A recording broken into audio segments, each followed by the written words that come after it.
Bonsoir, bienvenue à vous en direct sur Public Sénat, votre émission pour aller plus loin ce soir sur la réforme du Code du travail. Après la remise du rapport Badinter, toute la question est de savoir jusqu'où ira le gouvernement. C'est probablement la dernière réforme avant la présidentielle. Le sujet est toujours aussi sensible et débat à suivre.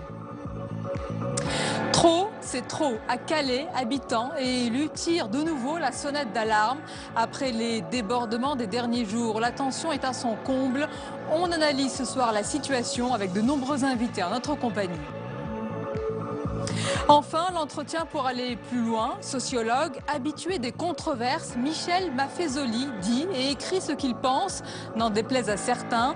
Son dernier livre s'intitule La parole du silence. On en parle avec lui tout à l'heure. Voilà pour le programme, merci de votre fidélité. N'hésitez pas à réagir via notre hashtag OVPL. Et tout de suite, les repères de l'actualité, c'est avec Paul Bouffard.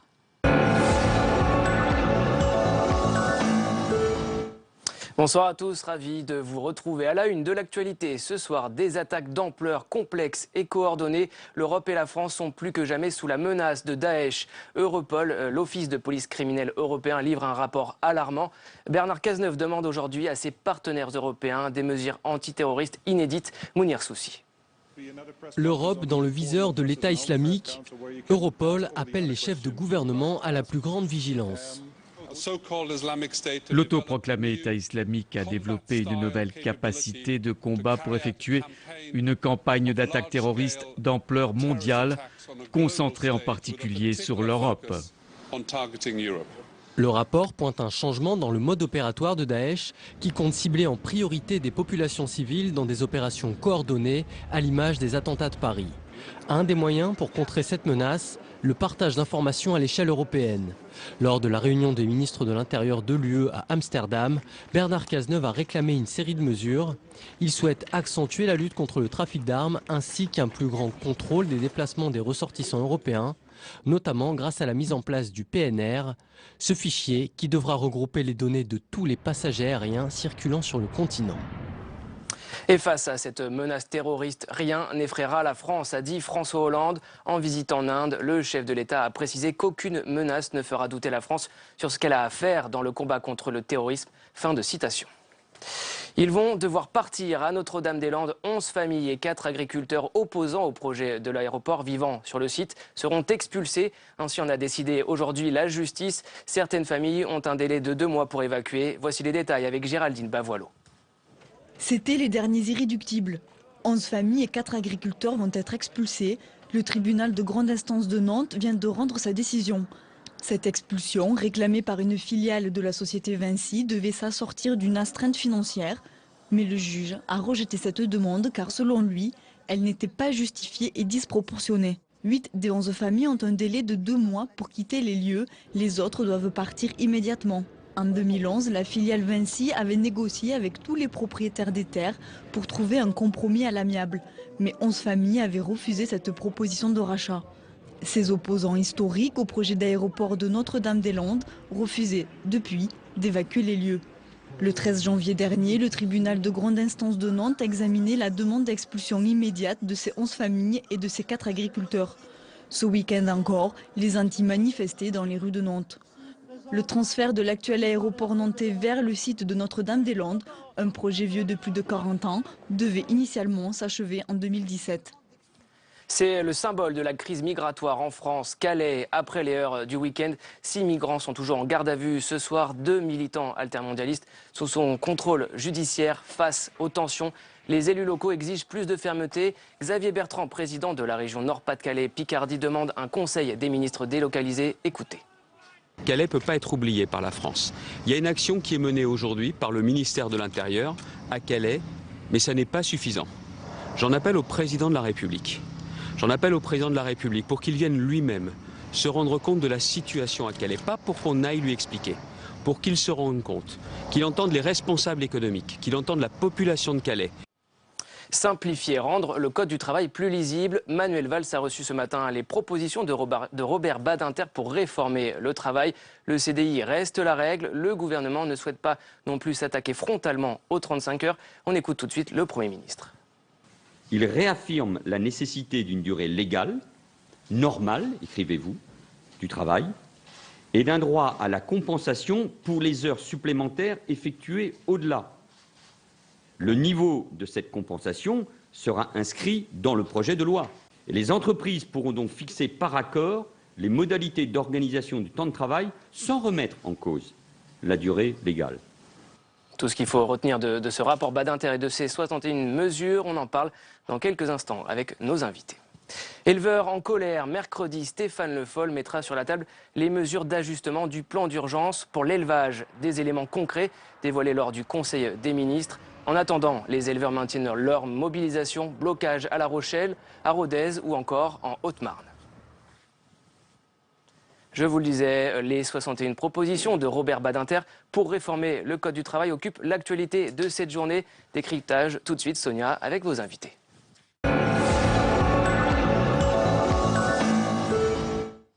Oui, merci Paul. Il y a donc les grands principes auxquels le gouvernement ne touchera pas, notamment sur la durée légale du travail. Et il y a la volonté de rendre le Code du travail français plus souple, plus lisible.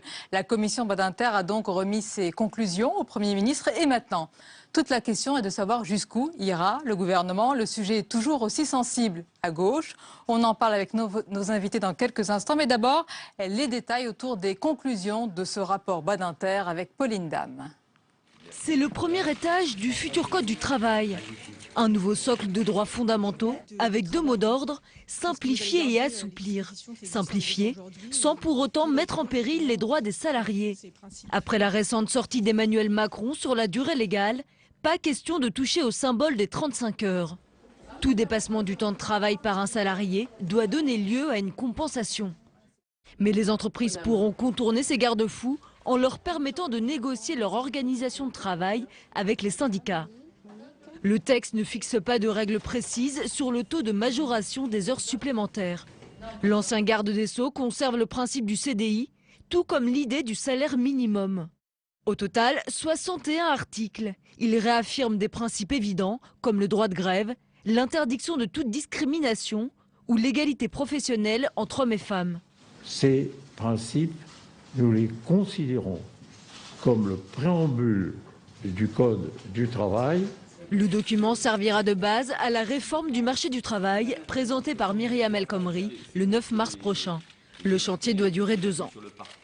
Et nos invités pour en parler ce soir, Marie-Lise Léon, bonsoir. Bonsoir. Bienvenue à vous, vous êtes secrétaire nationale de la CFDT. Nous accompagne également ce soir Jean-Emmanuel Ray, bonsoir. Bonsoir. Vous êtes juriste spécialiste du droit du travail, professeur à l'école de droit de la Sorbonne. Antoine Fouché, bienvenue, bonsoir à vous. Bonsoir. Vous êtes directeur général adjoint en charge des affaires sociales au MEDEF. Et nous accompagne également ce soir Raphaël Legendre, bonsoir. Bonsoir. Journaliste à l'opinion, spécialiste des questions économiques et fiscales. Alors madame, messieurs, avant de parler de cette réforme à venir, des conclusions de ce rapport, qui n'est pas le premier. Si vous deviez aujourd'hui, c'est un tour de table pour commencer, définir notre code du travail, notre droit du travail en France, que diriez-vous?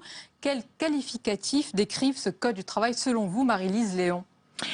Je pourrais vous dire ce qu'il n'est pas, puisque au regard du débat qui agite l'opinion publique et le monde politique, il est souvent présenté comme un problème, comme un frein à l'emploi. Et s'il doit être réformé, et la CFDT n'y est pas opposée, c'est pour d'autres raisons. C'est qu'il a besoin de lisibilité, de clarté, pour que les salariés soient informés correctement et qu'ils puissent avoir accès à l'ensemble de leurs droits. Vous le considérez peu lisible, peu clair? Il pourrait être plus... pourrait contenir plus de lisibilité, effectivement. Oui. Antoine Fouché, oui, sur le constat, vous êtes d'accord? Sur le constat, je rajouterais que la complexité qui vient d'être rappelée a pour conséquence une inadaptation du droit du travail aux enjeux économiques et sociaux des entreprises à notre époque. On a besoin d'avoir une norme qui soit une norme sur mesure, parce que contrairement à la situation des entreprises il y a 30 ans, les entreprises aujourd'hui sont situées dans des situations vis-à-vis de la mondialisation, vis-à-vis des secteurs complètement différentes, et donc on a besoin non pas d'une norme qui soit la même pour l'ensemble des entreprises, mais d'une norme qui puisse être négociée avec les représentants du personnel. Donc peu clair, peu lisible, pas assez adapté aux contraintes actuelles, inadapté. Raphaël Jean, même question. Complexe, anachronique, obèse. 3000 pages de code du travail. Vous lui avez réglé son compte, oui. Je pense qu'on a largement en dessous. Et puis un code du travail qui protège le travail et non plus le salarié tellement rigide que aujourd'hui les entreprises n'osent plus embaucher parce que licencier coûte trop cher, trop complexe, trop de prise de risque. Ça nous donne 10% de la population qui est au chômage aujourd'hui. Ce premier tour de table, Jean-Emmanuel Rey, pour vous? Alors je crois que le procès a été assez fait. On va essayer de le défendre. Non, il y a une chose qui est difficilement défendable, c'est que le droit du travail et le code du travail exactement est une stratification. Contrairement aux autres codes, on a ajouté des textes sans jamais en retirer, d'où le sentiment de complexité. En revanche, ce code du travail, on ne va pas reprocher à une loi la date de sa naissance. Ce code du travail était fondé sur un modèle économique, un modèle manufacturier, travail manuel, avec un modèle organisationnel militaro-industriel. Et qui aujourd'hui, moi je suis professeur d'université, je peux vous dire que les étudiants aujourd'hui, la subordination n'est plus ce qu'elle était. Et donc c'est sur les critères même du contrat de travail qu'il faudra peut-être réfléchir. Alors, il y a ce premier tour de table, il y a ce que dit Robert Badinter. Je vais vous soumettre ce qu'il a dit dans son dernier essai intitulé Le travail et la loi, écrit avec Antoine Lyon-Camp. Et il dit « C'est une forêt obscure où seuls les spécialistes peuvent trouver leur voie ». Est-ce que c'est bien le cas? Alors, c'est un petit peu ce que je disais effectivement dans mon propos introductif. Après, on n'est pas forcément contre le fait d'avoir des éléments sur mesure comme ça a été proposé. L'idée est quand même d'avoir un socle minimum assez important pour les salariés de droits qui puissent être protecteurs, puisqu'on n'est pas tous égaux dans la relation avec l'employeur. Et pour rebondir sur ce que disait Jean-Emmanuel Rey, le regret que nous, on pourrait formuler sur ces grands principes qui ont été énoncés, c'est qu'ils se font à droit constant, donc ils ne concernent que les salariés. Et il existe aujourd'hui des non-salariés qui sont dits indépendants, mais dépendants économiquement et dont il serait donc déjà intéressant à intégrer, qui est à venir. Qui commence. Donc autant poser tout de suite nos ambitions. Mais de quoi on parle, Raphaël Legendre, à l'heure actuelle? D'un chantier qui va être ouvert sur 2-3 ans, qui va donc se télescoper avec la présidentielle? Oui. Parce que, soyons honnêtes ce soir, on a une feuille quasiment blanche. Pour l'instant, effectivement, le rapport Badinter ne répond pas aux questions qui sont posées. On attend avec impatience la loi Khomri, qui va devoir mettre en musique tout ça. Mais effectivement, il y aura une mission qui va s'étaler jusqu'en 2018 pour une refonte complète du Code du travail. 2 ans, c'est très long. Comme vous l'avez noté, il y a une élection présidentielle entre les deux. Donc beaucoup de promesses. Très fragile, très précaire pour l'instant. Après, il faut donner sa chance quand même à la loi Khomri. On va voir ce qu'il y a dedans. Mais en tout cas, les propos du Premier ministre à midi n'ont pas vraiment levé les questions autour de ce qu'il allait être vraiment autour de cette fameuse durée légale du temps de travail, et ils ont autour des 35 heures. Le scepticisme du MEDEF. Antoine Fouché, qu'est-ce qui vous dérange le plus déjà par rapport aux conclusions qui ont été apportées aujourd'hui? On est à la fois au MEDEF déçu, je pense que c'est le sentiment de l'ensemble des entreprises, déçu et inquiet du rapport Badinter. On est déçu parce que, comme ça vient d'être indiqué, la reformulation des principes s'est fait à droit constant. Et Maryse Léon vient à droit constant, c'est-à-dire que le contenu du droit reste le même. Or, notre droit du travail n'a pas besoin de statu quo, il a besoin de bouger. Donc, première déception. Robert Badinter lui-même, dans l'introduction de son rapport, semble le regretter. Et cette déception entraîne une inquiétude, parce que quel est l'effet d'une reformulation à droit constant de principe? C'est qu'on crée une couche supplémentaire dans les normes sociales, puisque ces principes vont être situés quelque part entre la loi et la Constitution. Donc on avait une mission du Premier ministre et des déclarations très fortes qui étaient « on va simplifier le droit du travail et le Code du travail parce que c'est de simplicité et de sécurité dont ont besoin les entreprises pour lutter à égalité dans la mondialisation et créer des emplois en France ». Et le résultat, c'est qu'on va avoir une couche, c'est qu'on pourrait avoir... Le discours du Premier ministre va dans ce sens-là. Catastrophique par rapport au constat une couche supplémentaire que vous avez établi. Mais Jean-Emmanuel Rey, est-ce qu'il y a ces deux contraintes? D'un côté, la protection nécessaire des salariés, parce que derrière ce code, il y a des hommes et des femmes, et puis un peu de liberté, un peu de souplesse, un peu de flexibilité. Vous pensez que le gouvernement ne va pas arriver à rapprocher ces deux pieds pour avoir un code du travail enfin plus moderne? Il n'y a pas de droit du travail sans subordination. C'est ce qu'on a très bien souligné. Il y a un droit du travail parce qu'à l'origine, il y a des gens qui étaient très bien décrits par Charlie Chaplin. En clair, c'est un homme-machine qu'il fallait protéger. Bon. Aujourd'hui, c'est clair que... On va ramener loin, là, oui. Oui. Pas si loin que ça, quand même. Dieu merci. Dieu merci. Bon, mais l'idée, c'est qu'avant, notre code du travail était fait pour une période qui a été unique. C'était les 30 glorieuses, avec une croissance à 5% qui a financé le progrès social. Or, aujourd'hui, on n'est plus dans les 30 glorieuses du tout. Et donc, c'est clair que les entreprises ont besoin d'agilité, de réactivité, d'où l'idée de flexibilité. Mais ce qu'on vient de dire en face m'intéresse beaucoup, parce que c'est des deux côtés, de la part des deux partenaires sociaux. C'est que les partenaires sociaux, comme le peuple de France, dit le code du travail est trop compliqué. Très bien. On est tous d'accord là-dessus. À partir de là, majorité écrasante. Encore ce soir, baromètre de Opinionway, plus de, je crois, 70% des Français qui disent trop complexe. Parfait. Alors maintenant, Robert Badinter nous a fait 61 articles et on nous dit c'est pas assez précis. En un mot, il faut trouver un équilibre entre les grandes généralités et là où je partage l'avis qui vient d'être donné, c'est que le droit du travail, les grands principes, on est tous d'accord là-dessus. La personne subordonnée doit protection, je crois que ça fait unanimité. La question, c'est qu'en droit, et spécialement dans le travail, le droit se niche dans les détails. Exemple, le temps de travail. Voilà. Par rapport à ça, si les 61 principes de Robert Badinter étaient constitués le socle du droit du travail et qu'ensuite il était adapté et décliné directement par les partenaires sociaux dans les branches et les entreprises, nous applaudirions. Parce que nous aurions un code du travail avec 61 principes incontestables. Là, c'est important. Vous parlez de la négociation collective, adaptés dans les entreprises. Or, c'est pas ça qui est proposé. C'est une couche supplémentaire en préambule du code du travail qui va être réécrit. Marie-Zion, c'est important. Est-ce que vous êtes d'accord pour qu'il y ait plus de place à la négociation collective, aux accords d'entreprise en cas de difficulté? Soyons clairs, vous êtes d'accord qu'il y ait une consultation des salariés? Alors, effectivement, la négociation se faisant par des représentants du personnel d'organisations syndicales, c'est bien en termes d'expression, après avoir recueilli l'expression des salariés, leur desiderata. Mais je pense qu'il faut se mettre dans la perspective que ce projet nous amène à un changement de logiciel. On n'est plus dans la stratification de différents niveaux.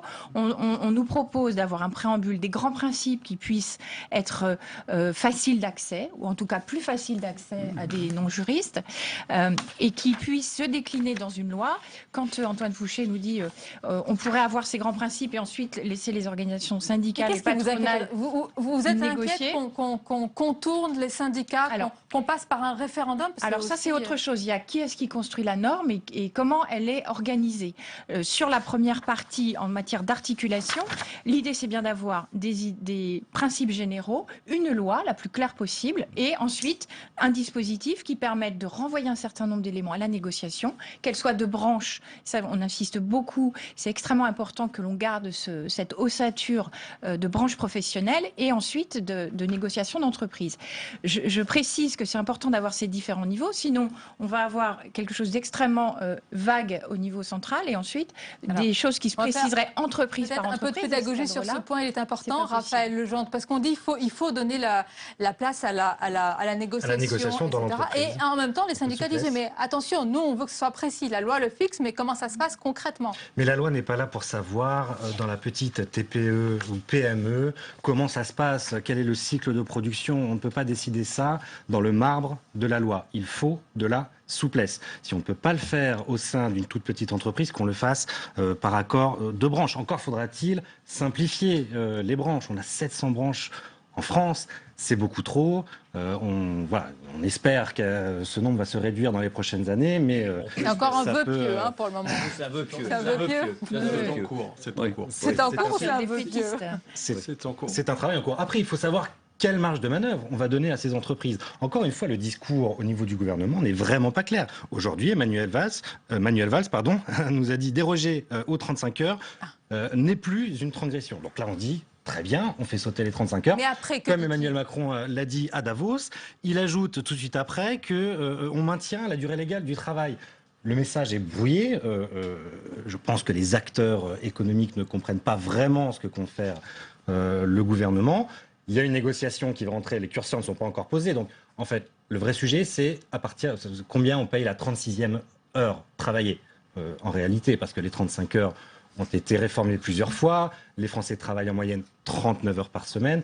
Donc la vraie question, c'est quel est le bonus salarial. Qu'en pensez-vous? Moi, la phrase de Manuel Valls, il affirme ceci: les heures supplémentaires seront toujours majorées. Mais le Premier ministre ne s'est pas prononcé clairement, et c'est le plus important, sur le niveau de majoration de ces heures supplémentaires. Vous êtes responsable au MEDEF, qu'est-ce que vous comprenez à cela? Alors aujourd'hui, pour être très clair, les 35 heures dans notre pays ne sont plus que le seuil de déclenchement des heures supplémentaires. Dès que vous travaillez une 36e heure, vous êtes obligé de majorer. Donc il y a deux manières de déverrouiller les 35 heures, et deux seulement. La première, c'est de permettre aux entreprises de monter à 36, 37, 38 heures la durée normale du travail pour ne majorer qu'à la 39e. Et pas à la 36e. Ou la deuxième manière, c'est de rémunérer très très peu ou de majorer très très peu la 36e heure. Bon, donc la piste qu'a ouvert le Premier ministre, nous semble claire, c'est de permettre aux entreprises de négocier des majorations qui pourraient descendre jusqu'à 10% à partir de la 36e heure. Mais de toute façon, on ne peut pas aller plus loin puisque une directive européenne nous impose, dans l'ensemble des pays, de majorer les heures supplémentaires, quel que soit le seuil de déclenchement. Et c'est pour ça que le débat, les 35 heures ne sont plus une transgression. Si, puisqu'on ne touche pas au seuil de déclenchement des heures supplémentaires qui sont la seule manière de sortir des 35 heures définitivement. Et puis une question un peu plus politique. Est-ce que vous comprenez, est-ce que selon vous il y a un jeu de rôle? Il y a quelques jours, Emmanuel Macron tapait quand même sur ce tabou, ce totem des 35 heures, et voilà Manuel Valls qui apparaît aujourd'hui comme le gardien du temple des 35 heures. Mais alors, sur les heures supplémentaires et les 35 heures, on va clore là, parce qu'on est parti pour 20 heures. La question c'est, combien il y a de gens qui aujourd'hui touchent plus en cas d'aller, s'ils vont plus au-delà de 35 heures. Accord d'annualisation, forfait jour pour les cadres. En un mot, ça devient un problème sur lequel tout le monde se cristallise. Sur votre réponse, les jeux de rôle font partie de la politique. Donc c'est normal que le Premier ministre, qui a une majorité dont on connaît la solidité et l'unité, se garde à gauche, se garde à droite. Mais sur ce, c'est vrai que l'article 33, je lis, la durée normale de travail fixée par la loi, celle-ci détermine les conditions dans lesquelles les conventions accords collectifs peuvent retenir une durée différente. La formulation est assez ambiguë. Vous pouvez enlever assez, parce qu'on a eu du mal nous-mêmes à déchiffrer tout cela.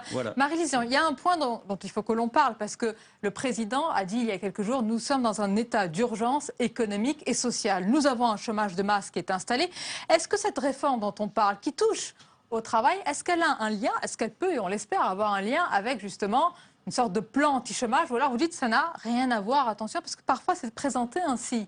C'est l'une des dernières réformes aussi pour lutter contre le chômage. Est-ce que c'est le cas? Alors c'était l'un des objectifs quand Robert Badinter et Antoine Yoncan ont présenté leur ouvrage « Le travail et la loi », c'était dans l'objectif de répondre à cette question du chômage. Moi, je réaffirme que pour la CFDT, les problématiques des chefs d'entreprise sont d'abord une question de commande et de trouver de quoi pouvoir produire, trouver des clients, avant de se dire que pour répondre à leurs besoins de production, il faut qu'ils se penchent et qu'ils se grattent la tête sur le code du travail. Il existe déjà des formes de souplesse, des contrats courts, de l'intérim, des CDD. Donc, l'ensemble des outils existent. Je pense qu'on est sur un totem d'organisation patronale, de dire la réforme est l'occasion de faire passer un certain nombre de vieilles revendications. Pour la CFDT, l'enjeu, c'est bien la clarté, la lisibilité de ce code et de pouvoir revoir son organisation. Ah oui, donc c'est votre totem, apparemment. Non, c'est pas un totem, c'est un point de désaccord. C'est un point de désaccord parce que quand Marie-Lise Léon nous dit ce qui fait le business des chefs d'entreprise, c'est d'abord la demande et pas le code du travail, c'était vrai intégralement il y a 30 ans. Aujourd'hui, c'est pas vrai, parce qu'avec une compétition internationale, dans la compétition internationale, ce qui fait qu'on peut répondre à la demande, c'est si on est agile ou pas, si on peut réappuyer. Il existe multiples formes de flexibilité aujourd'hui. Oui, mais ça existe. C'est vrai, mais par rapport à nos concurrents ou nos amis européens, des entreprises d'autres pays, nous sommes toujours, quand on se compare, plus rigides. On se désole. On a évolué, et ça serait d'une énorme mauvaise foi que de dire que le droit du travail n'est pas plus souple qu'il y a 10 ans. Il s'est profondément assoupli. Beaucoup plus souple. Absolument. Beaucoup plus souple qu'il y a 10 ans. Beaucoup plus souple. Mais justement, allons jusqu'au bout. Quand on compare avec d'autres pays, nos concurrents directs, on est toujours beaucoup plus rigides. Pardonnez-moi, Raphaël. C'est annoncer officiellement la fin des 35 heures. Il y a des totems en France qui sont des symboles à l'international. Quand vous parlez à des investisseurs étrangers sur la France, il y a deux chiffres qui caractérise pour eux la France, c'est 35-75. Ces deux chiffres qui ne veulent plus rien dire. 35 heures, alors que les Français travaillent en moyenne 39 heures par semaine, et 75, qui est la taxe à 75% sur les hauts salaires, qui a disparu cette année. Mais ce sont deux chiffres qui sont restés ancrés dans l'inconscient collectif des investisseurs internationaux, si je puis dire. Et qui nous font du mal, et qui nous font du mal, bien évidemment, qui dégradent l'image de la France à l'international. Il est peut-être temps de traiter aussi ces sujets.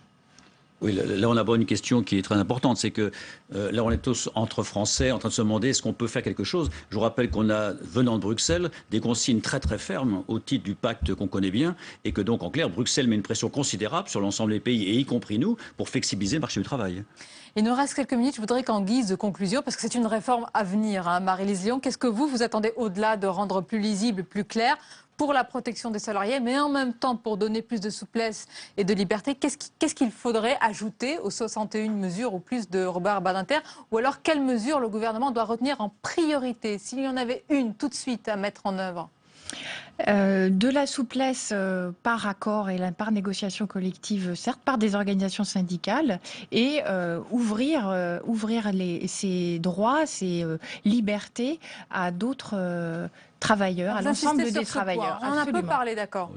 Absolument. Antoine Fouché, même question? Ouais, nous attendons que le gouvernement fasse ce que le Premier ministre a annoncé il y a 6 mois.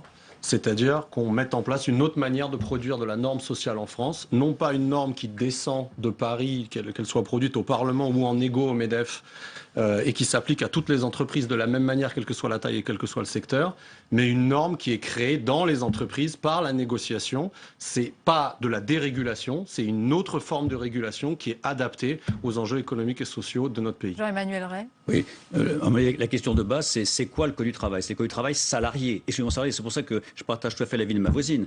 Moi, j'ai chaque année des étudiants qui ont 18 ans, et pour eux, le modèle salarial, c'est plus comme leurs parents. En un mot, on a Uber qui se développe, on a les travailleurs indépendants, donc ce qu'il faudrait, c'est non pas un code du travail salarié, un code de l'activité. En un mot, il y a des indépendants qui ont besoin de dignité, ont besoin de protection, au même titre que les salariés. Raphaël Legendre, même question, je vous laisse répondre un peu plus politique. Est-ce qu'on va avoir droit à un débat gauche-gauche aussi? Parce que vous avez parlé de Myriam El Khomri, mais c'est elle qui va porter le projet, mais il y a des résistances et une autre vision. Il y a juste un point, moi, je pourrais rajouter dans tout ce qui a été dit en conclusion, c'est le plafonnement des indemnités prud'homales, qui est quelque chose de très important, qui donne de la sécurité pour les employeurs. Symbolique. Et qu'on espère trouver dans le projet El Khomri. Après, le fait que ce soit Myriam El Khomri, effectivement, qui porte ces mesures, notamment certaines mesures de l'ex-loi Noé, oui. Feu la loi Noé d'Emmanuel Macron, qui a donc été supprimée du calendrier.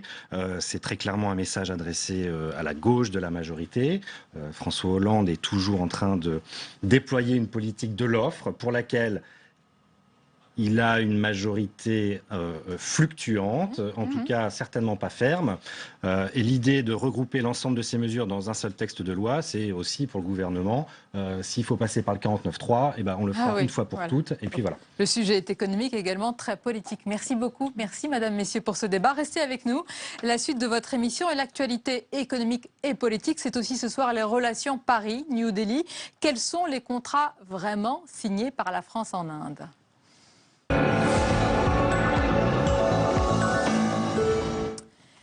L'édito ce soir est au cœur de la visite de François Hollande en Inde, les Rafales, bien sûr, la vente des fameux 36 Rafales dont on parle depuis longtemps. Bonsoir Jean-Louis Gombault. Bonsoir Sonia. Alors je crois qu'on n'est pas encore à la signature, hein, loin de là. Disons que c'est presque fait. Ah. C'est-à-dire que c'est pas fait.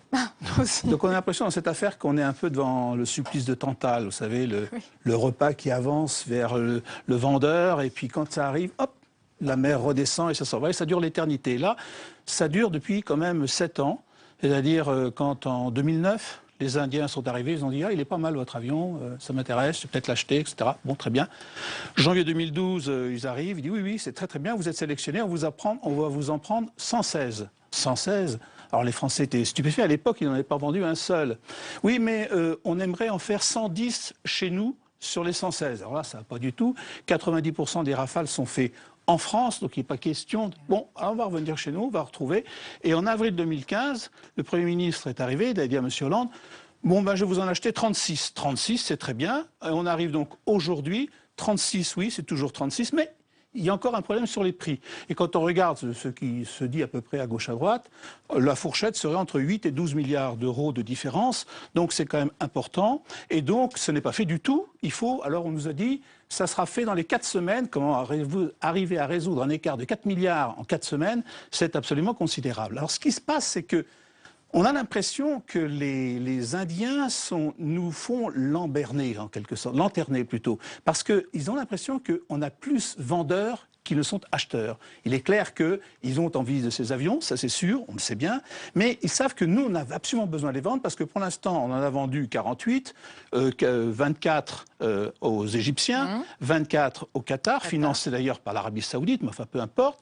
Il y en a 30 peut-être aux Émirats Arabes Unis, et il y en aurait à peu près 100, 150 entre les Polonais, les Belges et d'autres. Mais si on n'a pas cette signature indienne, ça fragilise le problème. Donc là, pour l'instant, M. Hollande a dit on a un accord politique, mais en fait, ce n'est pas un accord politique qu'on veut, c'est le contrat, et ça a l'air aussi compliqué que le contrat de travail. Pour conclure, Jean-Louis, au-delà des aventures du Rafale, comment se portent les exportations d'armes françaises? C'est toujours un sujet sensible. Sensible, mais c'est surtout superbe. C'est-à-dire qu'actuellement, ça marche vraiment du feu de Dieu, comme on dit vulgairement.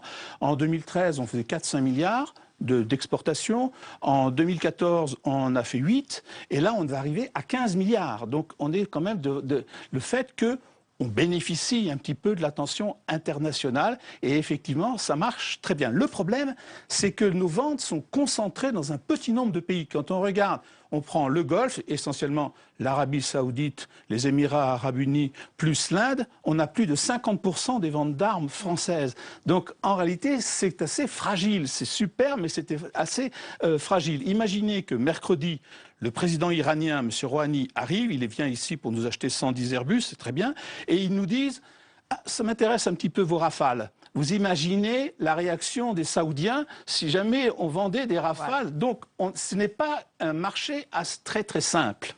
Merci beaucoup Jean-Luc Gombault pour votre analyse. Il est 22h30 passé, tout de suite les repères de l'actualité avec Paul Bouffard. «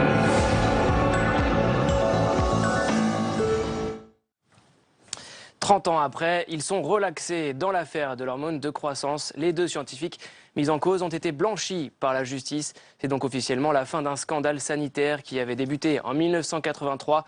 120 enfants en insuffisance hormonale avaient perdu la vie suite à des injections d'hormones de croissance. La déchéance sans la binationalité, c'est le patron des socialistes à l'Assemblée nationale, Bruno Le Roux, qui sème le trouble. La notion de binationalité pourrait être tout simplement gommée de la révision constitutionnelle souhaitée par François Hollande. Explications et réactions avec Jordan Klein. C'est une petite phrase lancée ce matin qui relance le débat. Mais je pense qu'il n'y aura pas de référence dans la Constitution à la question de la binationalité. Un pavé dans la mare à seulement 11 jours de l'examen du texte par l'Assemblée nationale. L'article 2 de la réforme constitutionnelle ne mentionnerait pas la déchéance de nationalité pour les binationaux. Une déclaration éminemment politique quand 3/5 du Congrès sont nécessaires pour adopter la réforme. Les élus de droite déplorent un énorme cafouillage. Ça fait 2 mois qu'ils disent tout et le contraire. Un coup, ça reste sur les binationaux. Un coup, c'est pour tous les nationaux. Un coup, il n'y a plus la déchéance. Un coup, ça va être réécrit. Eh bien, on va finir par leur dire, écoutez, on est de bonne composition, puisqu'on a dit qu'on était prêt à la voter, cette révision constitutionnelle. Enfin, saisissez-vous de cette chance inouïe. Pour les Verts, la déchéance de nationalité n'est pas envisageable et pointe trop fermement une catégorie de Français. L'exécutif ne s'est pas rendu compte qu'il touchait un point sensible et qui concernait quand même quelques 5 millions de Français, y compris les expatriés. Pour ce texte, le président du groupe socialiste à l'Assemblée a aussi déclaré être soucieux d'un vote à l'unanimité au Parlement. Début de l'examen le 5 février. L'Europe et la France, plus que jamais sous la menace de Daesh. Europol, l'Office de police criminelle européen, redoute de nouvelles attaques en préparation. Rien ne nous effraiera, aucune menace ne fera douter la France. Réponse aujourd'hui de François Hollande. Les détails avec Mounir Soussi. L'Europe dans le viseur de l'État islamique, Europol appelle les chefs de gouvernement à la plus grande vigilance. L'autoproclamé État islamique a développé une nouvelle capacité de combat pour effectuer une campagne d'attaque terroriste d'ampleur mondiale, concentrée en particulier sur l'Europe. Le rapport pointe un changement dans le mode opératoire de Daesh qui compte cibler en priorité des populations civiles dans des opérations coordonnées à l'image des attentats de Paris. Un des moyens pour contrer cette menace, le partage d'informations à l'échelle européenne. Lors de la réunion des ministres de l'Intérieur de l'UE à Amsterdam, Bernard Cazeneuve a réclamé une série de mesures. Il souhaite accentuer la lutte contre le trafic d'armes ainsi qu'un plus grand contrôle des déplacements des ressortissants européens, notamment grâce à la mise en place du PNR, ce fichier qui devra regrouper les données de tous les passagers aériens circulant sur le continent. À Calais, la tension ne cesse de monter entre migrants et riverains. Certains en appellent à l'armée, d'autres au président de la République. C'est le thème de notre second débat ce soir, Sonia, avec vos invités.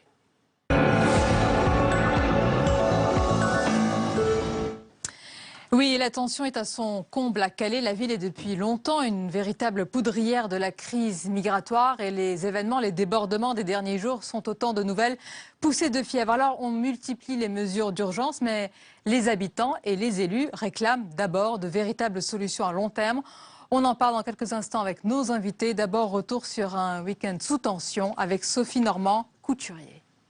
Personne ne veut connaître un drame à Calais. Les mots de Xavier Bertrand qui demande l'organisation d'un conseil interministériel et en appelle à François Hollande. J'en appelle au président de la République pour qu'il vienne lui-même se rendre compte de la situation à Calais. Pas pour qu'on aille lui expliquer, pour qu'il se rende compte, qu'il entende les responsables économiques, qu'il entende la population de Calais. La manifestation de samedi avait pourtant commencé dans le calme. Près de 2000 personnes défilent alors pour des conditions de vie plus dignes dans la jungle de Calais. Digne de vie, c'est pouvoir se loger, c'est pouvoir se nourrir correctement, mais surtout c'est pouvoir au moins se vêtir, parce qu'on venait vraiment dans des conditions inadmissibles. Puis quelques 350 personnes parviennent à s'introduire dans l'enceinte du port. Une cinquantaine d'entre elles forcent un barrage et s'infiltrent à bord d'un ferry. 15 personnes sont placées en garde à vue. 6 migrants et 2 militants altermondialistes jugés en comparution immédiate ce lundi. Leur procès est renvoyé au 22 février. Épilogue d'un week-end sous haute tension alors qu'hier, ce sont les commerçants qui manifestaient pour soutenir les emplois de la ville, victimes d'une forte baisse de l'activité due à la crise migratoire. Et nos invités ce soir pour en parler, Jean-François Rapin, bonsoir et bienvenue. Vous êtes sénateur Les Républicains du Pas-de-Calais, conseiller régional en Nord Pas-de-Calais-Picardie. Merci d'être avec nous. Nous accompagne également Michel Agier, bonsoir. Bonsoir. Vous êtes ethnologue, anthropologue, directeur d'études à l'École des hautes études en sciences sociales et vous avez récemment publié Un monde de Caen aux éditions La Découverte. Avec nous également ce soir Jean-François Corti, bonsoir. Bonsoir. Vous êtes médecin, directeur des opérations France de Médecins du Monde et chargé notamment d'enseignement à Sciences Po Toulouse. Nous accompagne également ce soir Jean-Sébastien Ferjou, bonsoir. Bonsoir Sonia. Vous êtes directeur et cofondateur du site Atlantico. Alors messieurs, Jean-François Rapin, à chaque poussée de fièvre, à chaque regain de tension, on s'intéresse à Calais. C'est le cas des médias aussi, on s'y intéresse épisodiquement. Et on a l'impression, est-ce que c'est votre sentiment que les débordements de ces derniers jours sont les débordements de trop cette fois-ci ? Oui, on l'a constaté aujourd'hui et vous avez vu avec quelle gravité Xavier Bertrand s'est exprimé devant les caméras de télévision réclamant la venue du président de la République. Et quand on en est là, c'est vraiment qu'il y a une exaspération. Vous voyez, je suis venu sans notes et je suis venu parler avec mon cœur parce que moi je suis issu de cette région. À quelques kilomètres de Calais, j'ai encore eu en entretien cet après-midi au téléphone Natacha Bouchard, qui elle aussi, après un week-end de folie et de misère, s'est exprimée et m'a dit tout ce qu'elle ressentait. C'est très compliqué d'être maire d'une ville où finalement, depuis des années, on souffre et les populations souffrent. Et je dirais que mon cœur s'exprime de la même façon que les cœurs des Calaisiens étaient affichés sur leur petite banderole hier après-midi lors de la manifestation. Moi, je crois qu'il faut prendre en compte cette souffrance des Calaisiens, comme on doit aussi prendre en compte, bien sûr, cette souffrance des gens qui vivent dans ce qu'on peut appeler aujourd'hui des camps. C'est important ce que vous dites, parce que souffrance ne veut pas dire forcément défiance de la part des habitants. C'est une véritable souffrance. Absolument pas. Voilà. Et ils tiennent beaucoup, on voit dans nos reportages. On n'a vu aucune violence. On n'a vu aucune violence de la part de ces manifestants. La violence vient d'autres structures organisées Justement, je voudrais avoir votre réaction sur la violence qui est venue donc de ces activistes. Alors, on les appelle des militants altermondialistes, les No Borders, qui ont donc vandalisé cette statue du général de Gaulle. C'est inadmissible. Tout le monde l'a dit. Mais quel est le véritable, quels sont les buts de ces activistes? Parce qu'on a l'impression qu'ils instrumentalisent aussi les problèmes des migrants et les migrants. Tout à fait. Leur but, simplement, c'est de mettre le bazar. Michel Agier, votre réaction, on a dit les débordements de trop. C'est vrai que malheureusement, on s'intéresse, y compris les médias, à Calais vraiment quand il y a ces poussées de fièvre. Mais c'est une souffrance et une situation continue pour les élus et les habitants. Oui, je crois qu'il y a un effet d'optique qui nous trompe énormément, des images et des discours. Parce que en France, en 2015, le nombre de réfugiés reconnus comme réfugiés a augmenté d'une manière tout à fait minime. On est passé de 17 000 à 22 000, je crois, ou à 25 000. C'est-à-dire que quand on voit qu'il y a 550 millions d'habitants en Europe, quand on voit qu'il y a effectivement probablement pas 1 million, mais pas loin, 800 000 peut-être, migrants reconnus avec un droit d'asile en Allemagne. Toute la France, vous avez raison, mais concentré sur Calais. Non, mais justement, alors là, il y a un effet, si vous voulez, qui est un effet de... la France joue le rôle de garde-barrière pour la Grande-Bretagne, demande à l'Italie de jouer le rôle de garde-barrière pour la France, qui demande à la Turquie de jouer le rôle de garde-barrière pour les autres pays européens, et qui effectivement se trouve au plus près là d'un des lieux à partir desquels des gens doivent fuir absolument la situation dans laquelle ils se trouvent. Je pense que la solution, elle est, et là pour le coup, regardons du côté de l'Allemagne et de Angela Merkel au mois d'août. Je crois qu'il y a eu un appel qui a été lancé, ça a été important. La solution, elle est européenne. L'engagement qui a été pris par les pays... L'Europe, mais on l'attend, l'Europe. L'engagement qui a été pris des 160 000, il y a 300 personnes qui ont été relocalisées sur les 160 000 sur lesquelles tout le monde s'était engagé. Donc évidemment, on crée comme ça des poches de violence. On attend l'Europe. On a vu dans le reportage juste avant que Bernard Cazeneuve avait tenté de bouger un peu l'Europe. Quel est le résultat? On se posait tous la question juste avant le débat en se disant mais qu'est-ce qu'il en est sorti? Et finalement pas grand-chose. Rien en tout cas en prime time qui Est-ce qu'on pourrait d'ailleurs insister sur les différentes responsabilités, Jean-Sébastien Ferjou? Parce que vous avez parlé de l'Angleterre. Il y a la responsabilité entre guillemets de la France avec ce qu'on appelle cette jungle, c'est le mot qui est utilisé. Et il faut évoquer un point essentiel. Il y a les accords que nous avons signés avec l'Angleterre, ce qu'on appelle les accords du Touquet qui ont été conclus en 2003. Et en vertu de ces accords, eh bien, le contrôle britannique se fait en territoire français. C'est-à-dire qu'ils sont là. Ils ne peuvent pas partir. Donc c'est à nous de jouer les gardes-frontières. Tout le problème est là. Ce sont ces accords qu'on a signés. On s'est peut-être fait, pardonnez-moi du terme, un peu berné peut-être.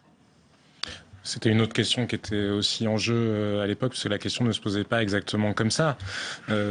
Bien sûr qu'il y a un enjeu avec la Grande-Bretagne et que si on raisonne sur le long terme, ça ne passera pas sans trouver un autre accord avec la Grande-Bretagne. Le problème, c'est que M. Cameron n'en a aucune envie manifestement, que quand on regarde l'immigration, les flux migratoires en Grande-Bretagne, ils ne viennent pas du tout. Ils accueillent finalement assez peu de gens venant du Moyen-Orient, mais qu'ils ont beaucoup accueilli de migrants venant d'Europe de l'Est, ce qui fait que les Anglais ont déjà l'impression d'avoir beaucoup d'immigrés chez eux, et c'est le cas quand on regarde les chiffres, mais ils n'ont pas la même origine. Mais de toute façon, il faudra trouver un accord. Et c'est là où on voit l'absence de politique européenne de la France. Sur ce point-là, comme sur bien d'autres, le couple franco-allemand, depuis le quinquennat de François Hollande, ne fonctionne plus. François Hollande ne va simplement pas voir... Il fonctionnait avant avec la situation à Calais. Il fonctionnait en tout cas mieux. Là, on a laissé Angela Merkel prendre une décision qui, j'avais dit à l'époque, qui a littéralement tué l'Europe. Quand on voit ce qu'est devenu l'Europe de l'Est est partie. Et vous parliez d'un effet d'optique. Il y en a un autre effet d'optique, parce que bien sûr que la France a finalement accueilli assez peu de migrants dans ce qu'on appelle la crise migratoire. Je ne sais pas s'il faut continuer à l'appeler la crise d'ailleurs, parce qu'une crise, en théorie, c'est quelque chose de passager, là où on est face à un phénomène on va dire durera. Le défi, oui. Mais les sources policières, ce qu'elles disent sur la jungle de Calais ou la Grande Sainte à Dunkerque, c'est que c'est un tiers de gens pouvant prétendre au statut de migrants et quand même plutôt 2 tiers de clandestins, de sans-papiers, de gens qui arrivent d'Afrique de l'Est, qui arrivent d'Afrique, dont la situation humaine n'est pas forcément meilleure. Mais en tout cas, c'est là où on est dans toute la confusion. Et on a trop entretenu cette confusion-là. Et je pense que le gouvernement... Quel est votre regard de cette situation? Aujourd'hui, il y a, je dirais, rien de nouveau. Malheureusement, sur Calais, ça fait de nombreuses années, de nombreux mois, que la situation est dramatique et qu'on vit des situations où des personnes, des femmes et des enfants sont dans une extrême précarité. On a vu une augmentation des migrants depuis avril-mai 2014, avec cette fois-ci beaucoup de femmes et d'enfants qui sont arrivés, alors que jusqu'à présent on avait essentiellement des adultes jeunes, plutôt en bonne santé, même s'il y avait de temps en temps quelques famines. On s'est retrouvé à 2500 personnes en été 2014, pour être à 6000 personnes cet été à Calais, et pour aujourd'hui voir 2500 personnes, dont une grande majorité de familles, des femmes, des enfants, qui aujourd'hui sont dans une extrême précarité. C'est des personnes qui ont des difficultés pour se laver, pour se nourrir correctement, pour être soignées, qui vivent dehors, sous des tentes, et qui ont quitté, pour la plupart, des zones de conflit ou des régimes politiques difficiles, je pense à l'Érythrée notamment, ou des zones d'instabilité comme le Soudan du Sud ou l'Afghanistan, et qui donc revendiquent tous de la sécurité. Et aujourd'hui, ce que l'on voit, c'est effectivement d'abord à l'échelle européenne une situation qui est assez exceptionnelle. Il n'y a pas de vague migratoire, il n'y a pas de crise de migrants aujourd'hui. Ça, c'est une construction politique. Il y a des arrivées de migrants qui fuient des zones de conflit, parce qu'il y a des guerres chroniques à proximité de l'Europe, mais qui ne vont sûrement pas déstabiliser une communauté qui fait près de 500 millions de personnes. Là, on ne parle pas de déstabiliser, on parle... reconnaissez-vous qu'il y a la souffrance des habitants pour qu'on... D'accord, donc je vais vous dire ce que j'en pense. Comment vous voyez les choses ? Il y a d'abord... Il n'y a pas de crise migratoire en tant que telle, parce que ce n'est pas 1 million de personnes sur 500 millions qui vont déstabiliser l'Europe. Avoir un débat sur le mot crise ne va pas... Il y a des tendances, il y a une crise humanitaire de mon point de vue, parce qu'aujourd'hui, il y a des États, notamment européens, y compris la France, qui créent les conditions pour que les migrants soient en danger. Crise humanitaire, mais je vous repose la question, est-ce que pour vous, il y a également la situation des habitants que vous comprenez à Calais ? Aujourd'hui, tout est fait pour qu'il y ait de la violence. On a des personnes qui cherchent à manger, qui sont dans des logiques de survie dans les campements, et qui essayent de fuir parce qu'on leur propose rien d'autre que de gratter la terre pour manger. Vous ne me répondez pas sur les habitants de Calais. Je vais terminer parce que c'est pas aussi simple que ça. Moi, c'est pas parce que je suis un humanitaire que je défends exclusivement le migrant qui est en train de chercher de l'eau.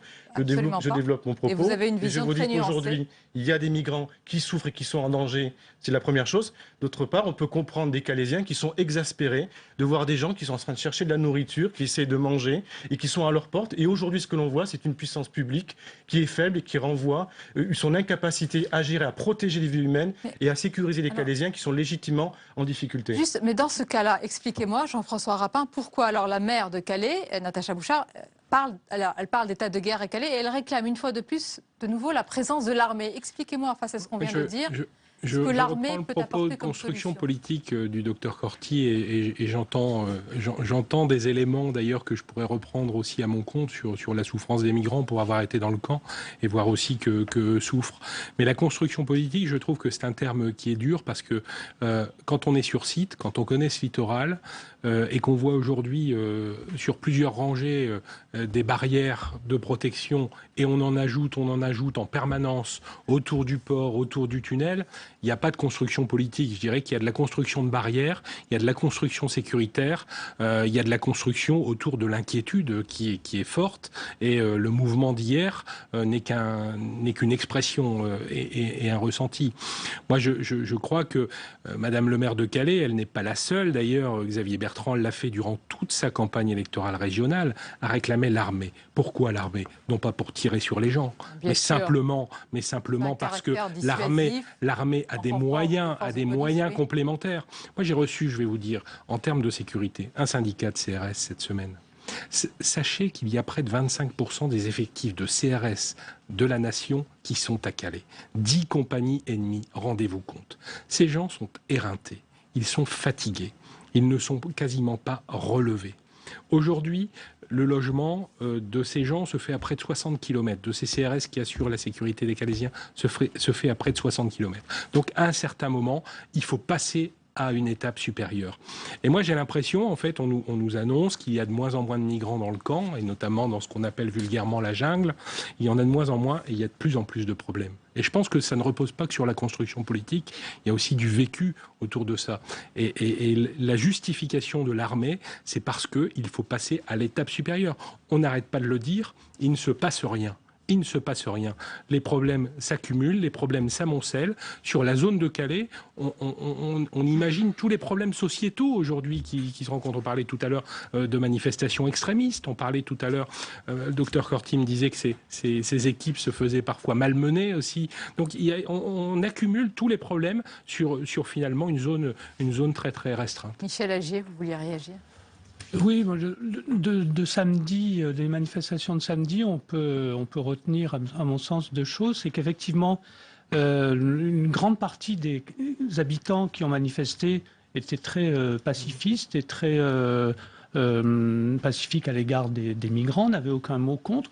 Mais effectivement, et ça a beaucoup circulé sur YouTube, un certain nombre de personnes sont allées chercher leurs fusils pour commencer peut-être à faire peur simplement, mais à créer une certaine ambiance. Oui, et je pense que le fait... Parlons des faits, parce que j'ai pas bien compris. On parlait parfois d'armes factices. Je suis en train de vous les dire, les faits, oui, madame. Oui, mais d'armes factices, on peut pas... Non, pas du tout. Non, des armes avec des gens. Et le fait que la maire de Calais appelle l'armée, ça ne calme pas la situation. Et je pense que ça ne sert à rien sur le plan de la sécurité. Et au contraire, ça ajoute de la confusion. L'armée technique. Je crois qu'il y a l'armée technique. Oui.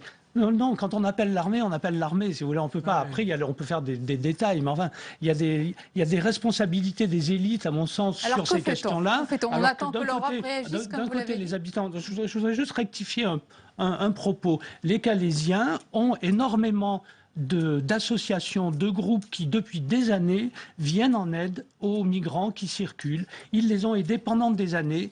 Et le fait d'avoir mis en camp, comme l'a décidé ce gouvernement au mois d'avril, d'avoir mis dans un seul camp, et un seul camp où ils étaient autorisés à l'écart de la ville, en leur disant en dehors, vous n'avez pas le droit de sortir, ça, à mon sens, ça a créé une séparation. Puisque vous êtes attaché aux faits, moi je veux rappeler les faits, Jean-Sébastien Ferjou, il faut savoir que ces migrants ne veulent pas, en grande partie, et ça vous allez me le confirmer, est-ce que c'est le cas, se déplacer parce que leur seul objectif, c'est l'Angleterre. C'est dépasser. Et donc, ils ne veulent pas s'éloigner de Calais. Jean-Sébastien Ferjou.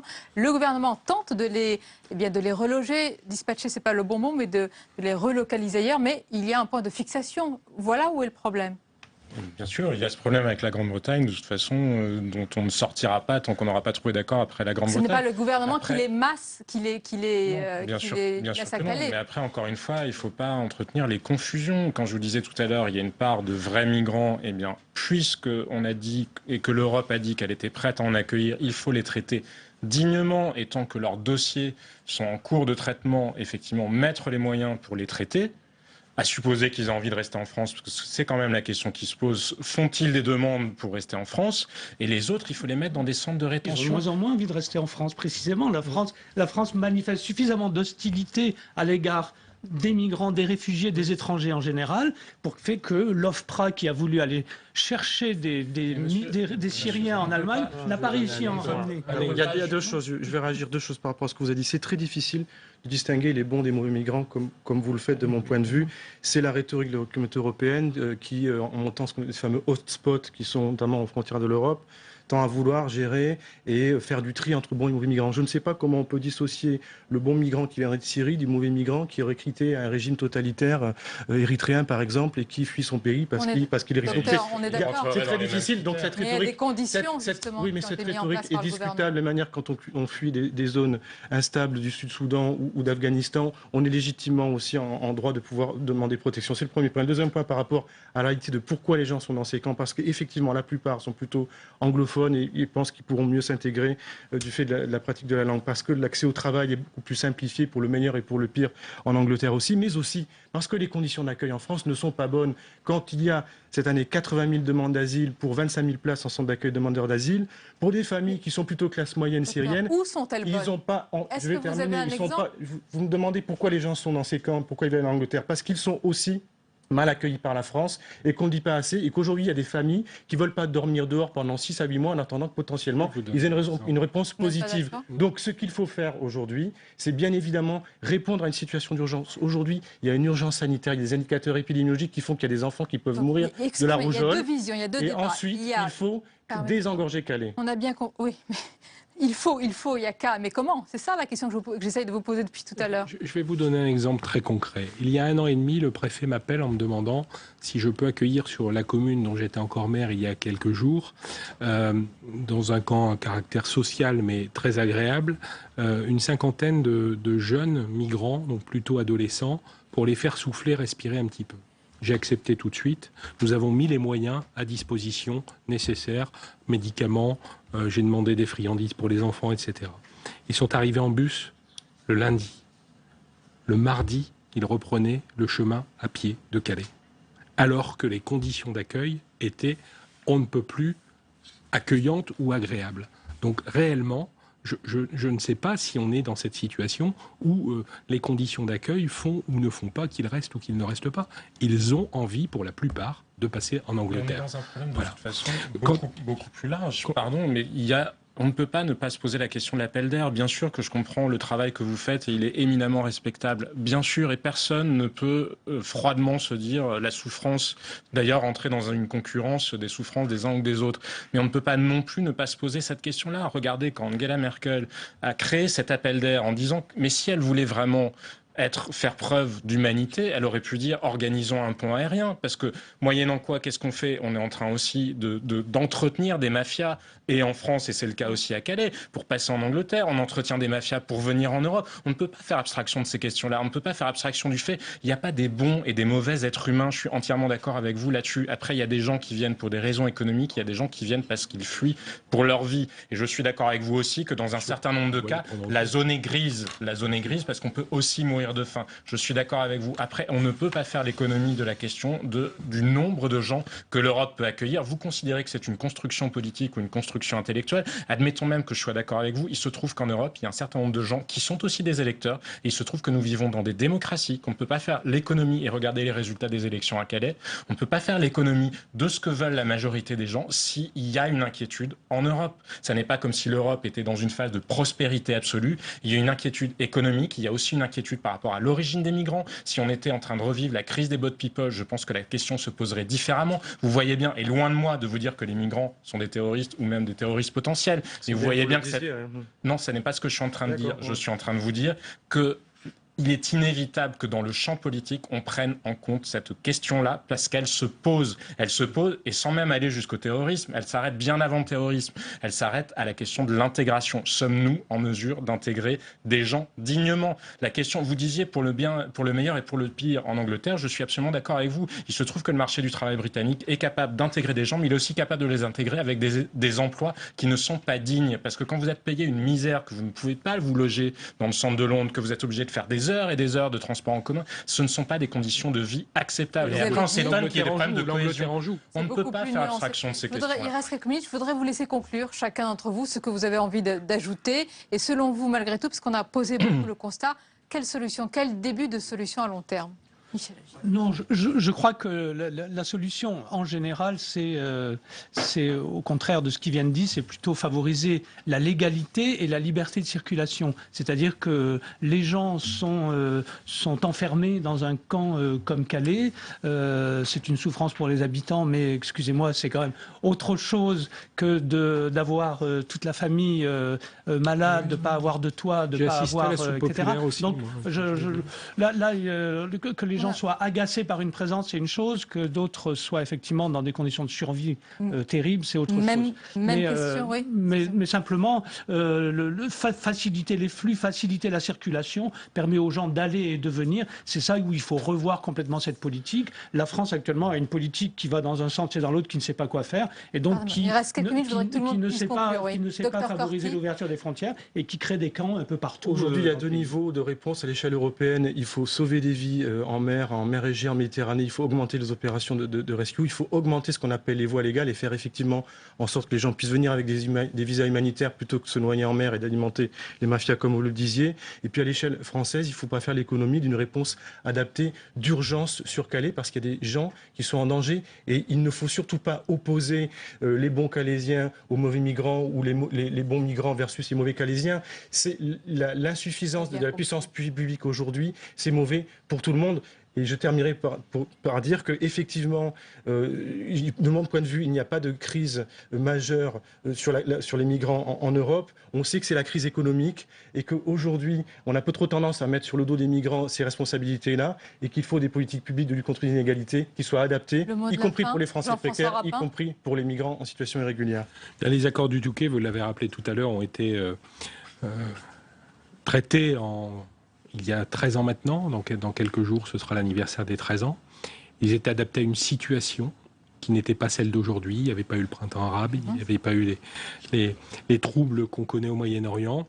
Et donc aujourd'hui on peut considérer qu'ils sont complètement obsolètes. Donc ça fait partie des éléments qui doivent être traités dans l'urgence, avec une réponse européenne adaptée aussi, qu'on entende qu'on entende l'Europe une bonne fois pour toutes. Et si on veut entendre l'Europe, peut-être que le président de la République lui-même doit se déplacer à Calais. On est d'ailleurs aujourd'hui, notamment Xavier Bertrand. Merci, en tous les cas, merci messieurs pour ce débat. Merci à vous. La suite de votre émission.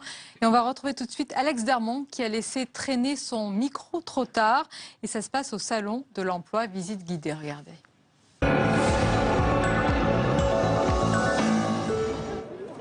Je suis crevé, moi.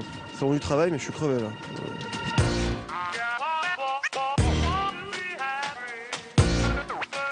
Aujourd'hui, le micro-trottoir est donc ici à la 2e édition du Salon du Travail et de la Mobilité Professionnelle.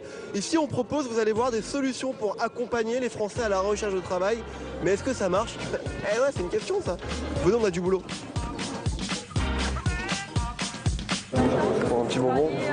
C'est possible, si c'est pour Public Sénat, alors exceptionnellement. Que j'attends de ce salon.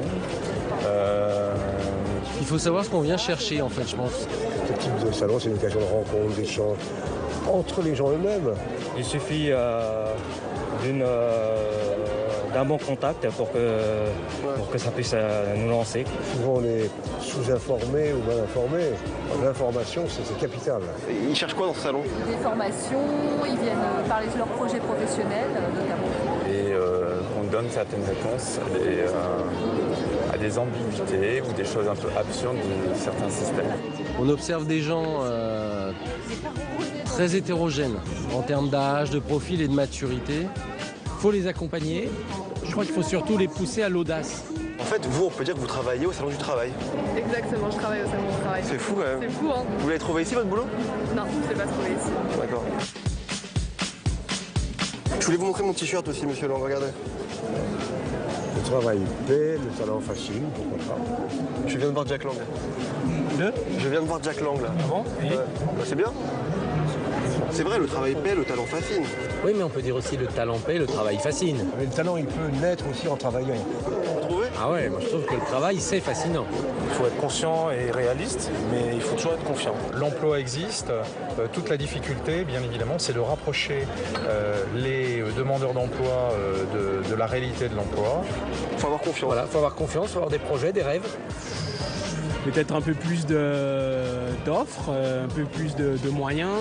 Donc on peut y arriver. On peut y arriver. À condition que les gens soient préparés. Qui tentent des choses, qui créent leur propre emploi.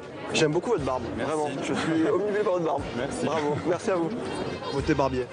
Non, surtout pas. Ah non, surtout pas. Parce que le travail fascine, le talent paye, mais la politique, il faut les laisser aux professionnels. Je viens de voir Jack Lang.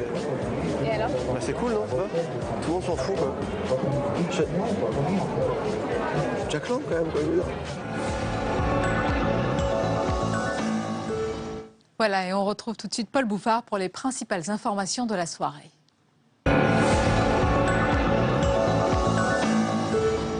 Droit du travail, Robert Badinter fixe 61 propositions pour réformer le Code du travail. Le gouvernement ne touchera pas aux 35 heures, le CDI restera la règle et un niveau de compensation financière des heures supplémentaires figurera dans la réforme. Un rapport qui ne fait pas l'unanimité ni à gauche ni à droite. Écoutez. Je crains que ce ne soit un alibi à une forme d'immobilisme. Voilà, M. Macron a fait des déclarations. Nous attendons aujourd'hui qu'elles se traduisent en actes. Les 35 heures aujourd'hui sont une source de blocage majeure.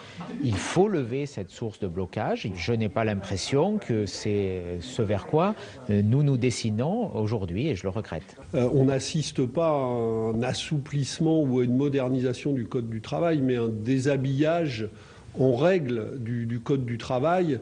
Ce débat-là part d'une hypothèse, d'un présupposé, c'est que c'est le droit du travail qui empêcherait d'embaucher. Mais moi, je conteste parfaitement ça. Des expulsions à Notre-Dame-des-Landes. 11 familles et 4 agriculteurs opposants au projet de l'aéroport vivant sur le site seront expulsés. Les juges ont tranché. Certaines familles ont jusqu'au 26 mars pour quitter le site. Voici les détails avec Géraldine Bavoilo. C'étaient les derniers irréductibles. 11 familles et 4 agriculteurs vont être expulsés. Le tribunal de grande instance de Nantes vient de rendre sa décision. Cette expulsion, réclamée par une filiale de la société Vinci, devait s'assortir d'une astreinte financière. Mais le juge a rejeté cette demande car selon lui, elle n'était pas justifiée et disproportionnée. 8 des 11 familles ont un délai de 2 mois pour quitter les lieux. Les autres doivent partir immédiatement. En 2011, la filiale Vinci avait négocié avec tous les propriétaires des terres pour trouver un compromis à l'amiable. Mais 11 familles avaient refusé cette proposition de rachat. Ces opposants historiques au projet d'aéroport de Notre-Dame-des-Landes refusaient, depuis, d'évacuer les lieux. Le 13 janvier dernier, le tribunal de grande instance de Nantes a examiné la demande d'expulsion immédiate de ces 11 familles et de ces 4 agriculteurs. Ce week-end encore, les Antilles manifestaient dans les rues de Nantes. Le transfert de l'actuel aéroport nantais vers le site de Notre-Dame-des-Landes, un projet vieux de plus de 40 ans, devait initialement s'achever en 2017. Et notez la réaction de José Bové à ces expulsions. Le député européen prévoit des troubles graves à l'ordre public. Personne ne laissera expulser les paysans, et moi le premier, a-t-il dit. Entretien à lire en intégralité sur notre site publicsénat.fr. Stéphane Le Foll promet des mesures concrètes pour l'élevage. Mercredi, le ministre de l'Agriculture livrera les ajustements de son plan d'urgence. Aujourd'hui, à La Rochelle, à Rodez ou encore en Haute-Marne, les éleveurs ont repris leur mobilisation contre des prix agricoles toujours au plus bas.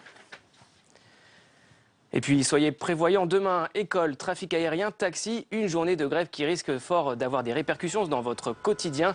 Les chauffeurs de taxi vont manifester contre les VTC, les véhicules de tourisme avec chauffeur. En Ile-de-France en particulier, la circulation risque d'être compliquée et les tensions vives. Ce soir, le préfet de police de Paris, Michel Cadot, appelle au calme et exhorte les manifestants à ne recourir en aucun cas à la violence. Et puis dans l'affaire de l'hormone de croissance, fin d'un scandale sanitaire de près de 30 ans. Les 2 scientifiques mis en cause ont été relaxés entre 1983 et 1985. 120 enfants en insuffisance hormonale ont perdu la vie suite à des injections. L'Europe et la France sous la menace de Daesh. C'est Europol qui prévoit des attaques d'ampleur, complexes et coordonnées. Aucune menace ne fera douter la France, a dit François Hollande. Depuis New Delhi, le ministre de l'Intérieur, Bernard Cazeneuve, demande aujourd'hui à ses partenaires européens des mesures antiterroristes inédites et des contrôles aux frontières de l'Europe renforcés. Et puis, il y a un an, Alexis Tsipras apparaissait dans l'arène politique grecque. Un nouveau Premier ministre qui avait dit non à l'austérité. Un an après, déçu, les retraités grecs se préparent à de nouvelles réductions de leurs pensions. Un reportage de Samia Dechir. Parmi les concessions du Premier ministre aux créanciers, une nouvelle réforme des retraites. Yorgos a commencé à travailler dans le bâtiment à l'âge de 13 ans. Quand il prend sa retraite en 2000, il touche alors 1 600 € par mois. 5 ans d'austérité plus tard, il a perdu un tiers de sa pension, réduite à 1 180 € mensuels. Yorgos sait que sa pension sera sans doute amputée une nouvelle fois. Atina est déçue par la politique de Syriza, mais pour elle, Alexis Tsipras n'avait pas le choix. Ils n'ont pas laissé agir Tsipras, ils lui ont fait la guerre et il continue. Voilà comment je le vois. Elle revotera donc pour lui. Pas question en revanche pour Yorgos. Il a perdu confiance en la politique et en l'Union européenne. Après la réforme, la retraite minimum garantie pourrait tomber à 384 €. Alexis Tsipras a promis de ne pas aller trop loin dans les coupes, mais le bras de fer avec les créanciers s'annonce difficile. On passe tout de suite à la revue de presse.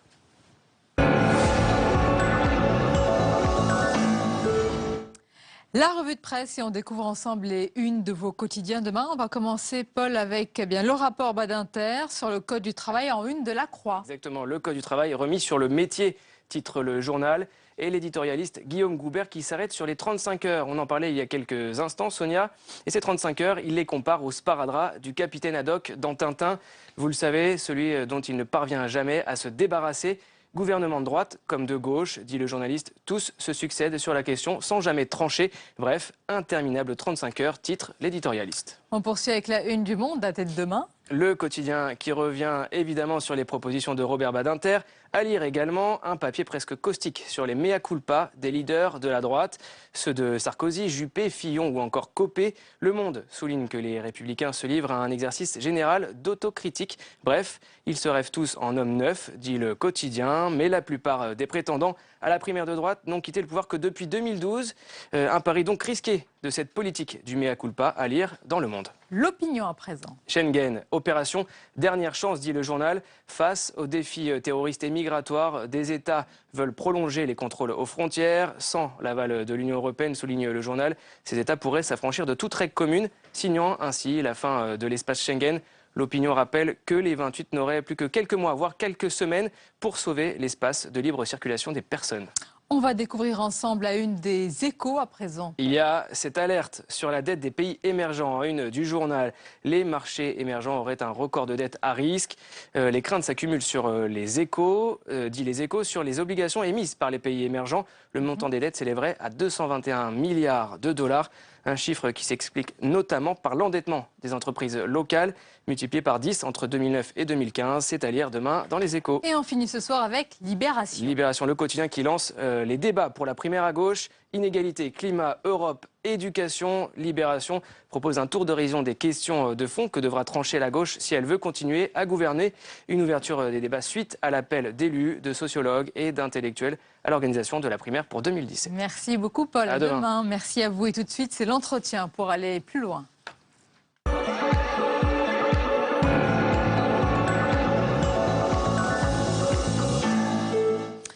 Mon invité ce soir est sociologue, auteur de très nombreux ouvrages. Il est également professeur à la Sorbonne, membre de l'Institut universitaire de France. Il y a eu quelques polémiques autour de certains de ses ouvrages dont on va parler tout à l'heure, mais il reconnaît volontiers qu'il n'est pas scientifique. Et c'est d'ailleurs au titre de sociologue que nous le recevons ce soir. Michel Maffezoli, bonsoir. Bonsoir. Et bienvenue à vous. Alors je vais citer le titre de votre dernier livre dont on va parler en détail ce soir.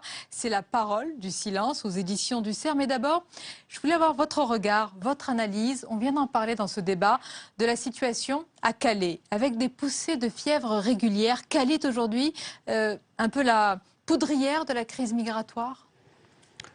Disons que, moi c'est mon travail depuis de longues années.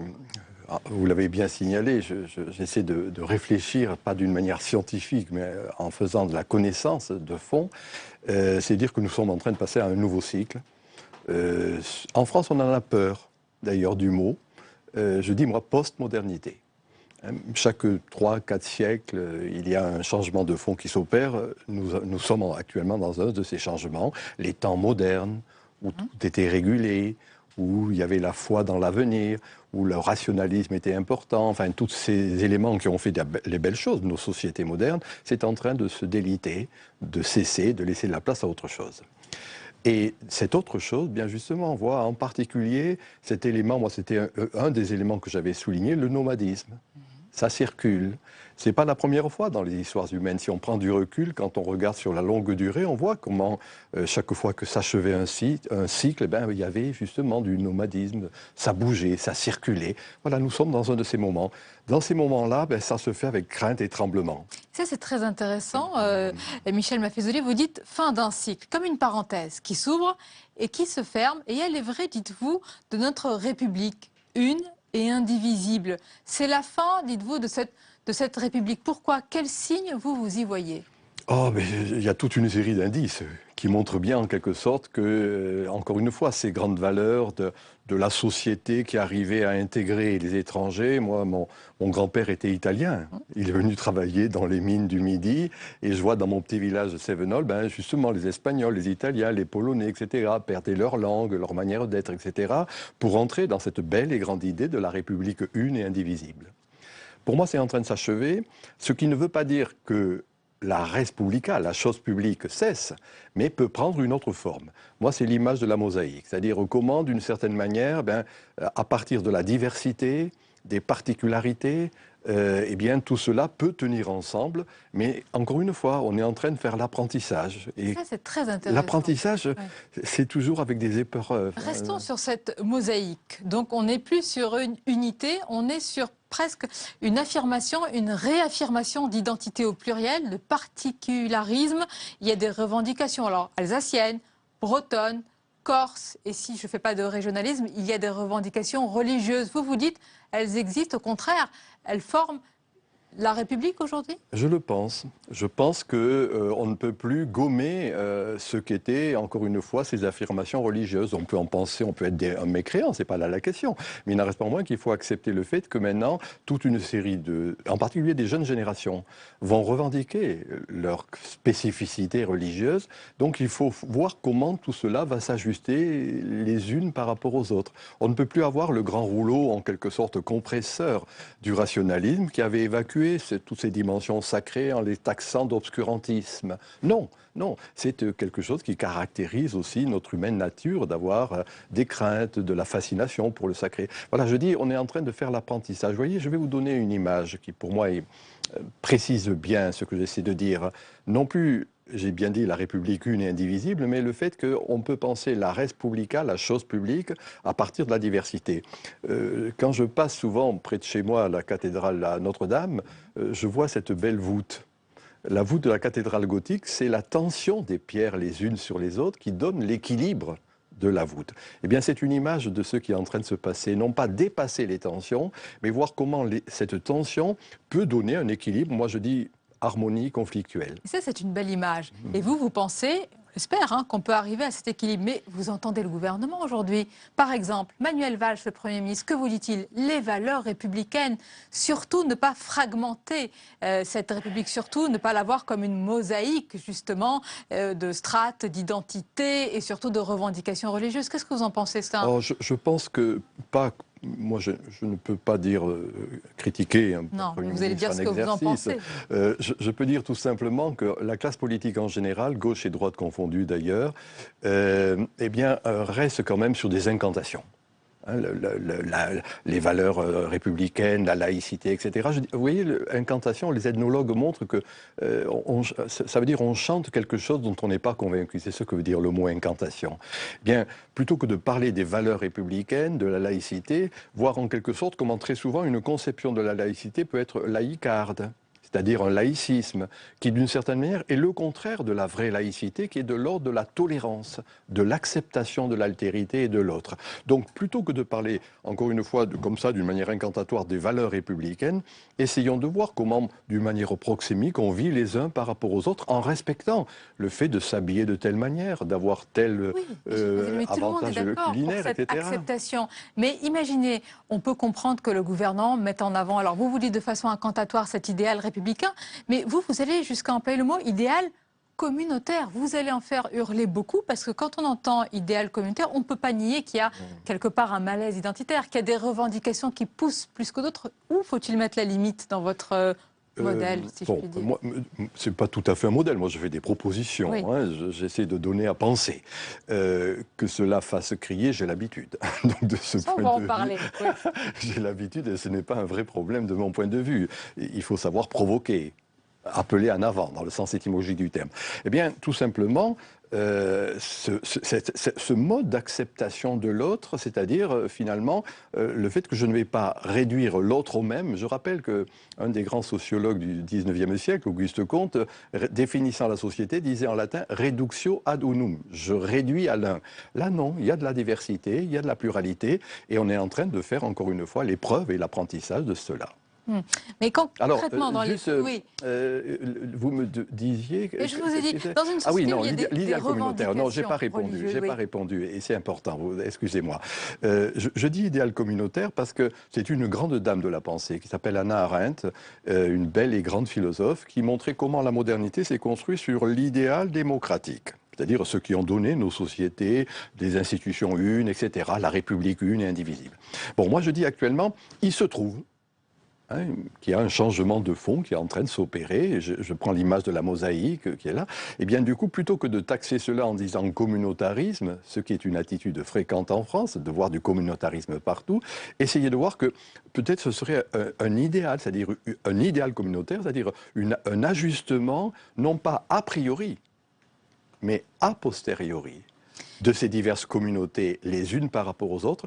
Et quand on regarde les jeunes générations, moi, je sens qu'il y a tout de même ce type de respect, type de tolérance. Le mot que je viens d'employer, respect, est un mot qui est employé par ces jeunes générations. Eh bien, je pense qu'il nous indique que, justement, il est possible de vivre à partir de la pluralité. C'est pour ça que je dis idéal communautaire plutôt que arrêter de dire communautarisme. À la base de toutes ces questions, il y a, selon vous, et là, vous n'êtes pas le seul à le dire, une rupture, ou plutôt un décalage profond entre, alors j'aime pas le mot, les élites et le peuple, mais en tous les cas, une certaine élite et puis les citoyens. Et selon vous, cette élite politique, peut-être médiatique, intellectuelle, elle défend une république hors sol.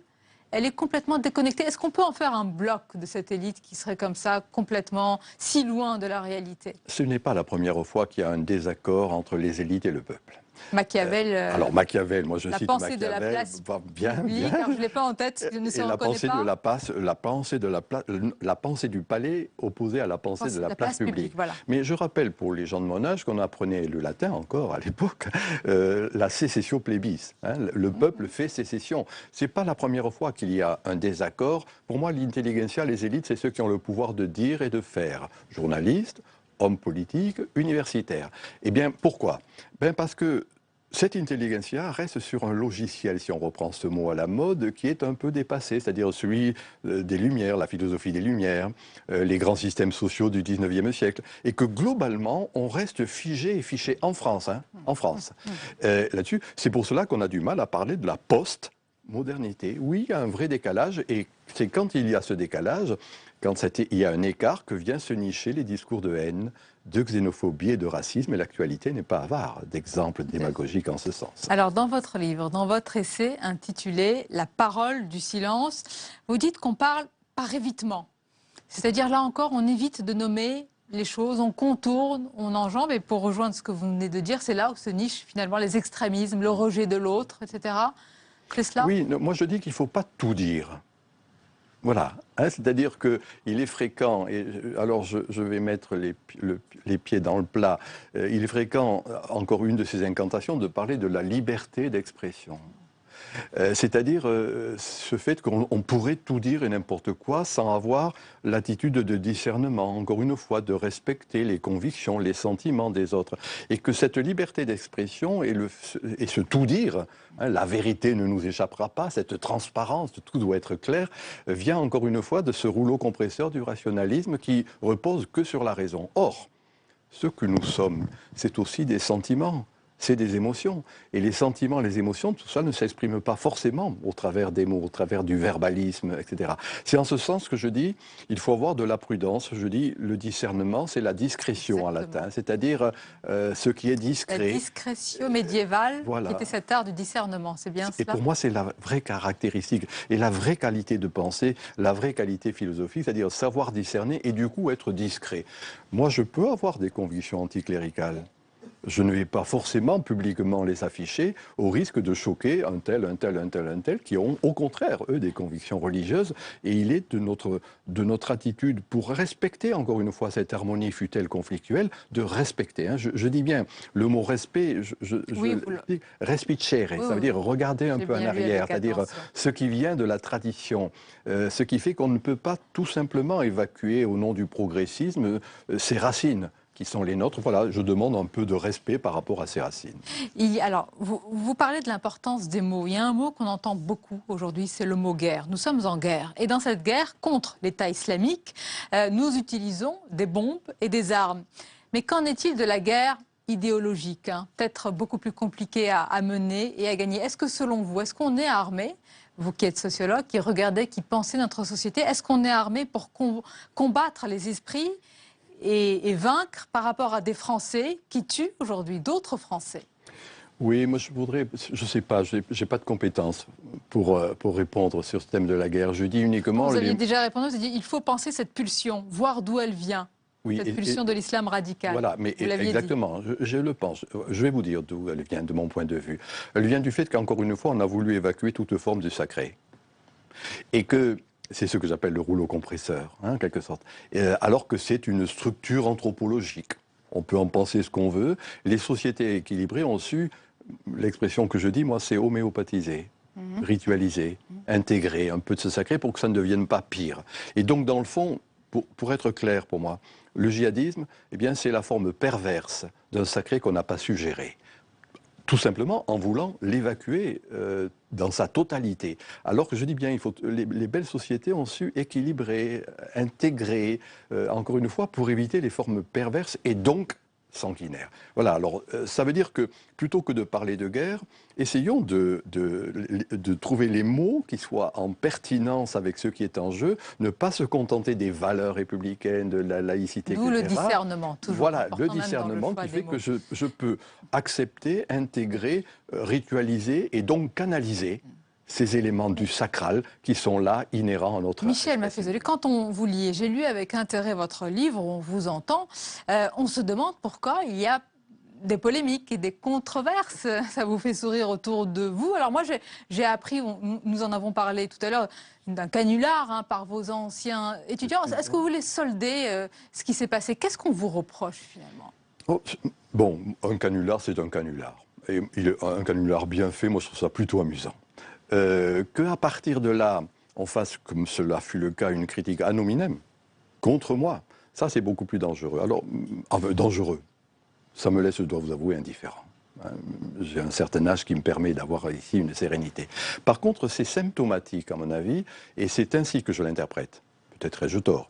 Je l'interprète comme étant encore le fait que finalement, au travers de moi, on attaquait ce que je dis sur la postmodernité, c'est-à-dire ce qui est en train d'émerger, ce que je viens de dire, c'est-à-dire comment on va intégrer du sacré, comment avoir du discernement, comment avoir de la prudence, de la sérénité, de l'acceptation de l'altérité. Alors voilà ce qui, à mon avis, est à la source de ce clapotis des causes secondes, de cet élément un peu comme cela, qui était de peu d'intérêt. Le fond, c'est que ça montre l'incapacité de trouver les mots en accord avec ce que l'on est en train de vivre. D'où cet écart entre le peuple et les élites. Et tout le monde doit Donc, se faire son propre il faut vraiment trouver en les lisant mots les livres. Voilà un exemple. Michel Maffezoli, La parole du silence. Merci beaucoup d'avoir été notre invité. Merci à vous.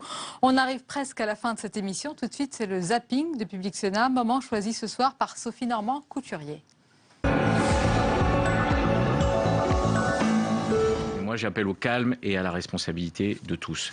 Parce que cette journée va être très suivie, vous l'avez dit, et on sait que ça peut être très tendu, voire violent, donc il faut faire attention. Deuxième chose, sur la loi, la quasi-totalité des acteurs, taxi et VTC, et vous avez bien fait d'insister sur ce point, parce que, à part Uber, qui est contre cette loi, les VTC Made in France, qui sont des très belles entreprises, montées par des Français, eh bien, souhaitent l'application de la loi. Donc moi, je demande l'application de cette loi.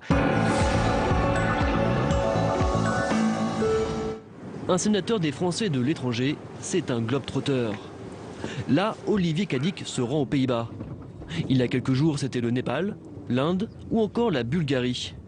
L'an dernier, j'ai fait 42 déplacements dans 27 pays. Et quand il se déplace, l'une des priorités pour cet ancien chef d'entreprise à tendance libérale, c'est l'économie. Il commence souvent par visiter la chambre de commerce du pays. C'est votre rôle, c'est justement avec les services, créer le networking, donner l'habitude de créer ces carrefours. Et cet écosystème, il ne doit rien coûter aux contribuables français. Notre problème de compétitivité du travail reste entière. Et donc, c'est pour ça que, revenu au Sénat, élu au Sénat, j'ai décidé de siéger à la Commission des affaires sociales pour influer et faire baisser ces charges sociales. Fillon, Juppé, Le Maire, 3 des prétendants à la primaire de la droite et du centre ont en commun d'utiliser Nation Builder. Nation Builder Quesaco, c'est un outil numérique assez proche de celui utilisé par Obama qui cible les électeurs potentiels et qui permet d'organiser au mieux les campagnes militantes.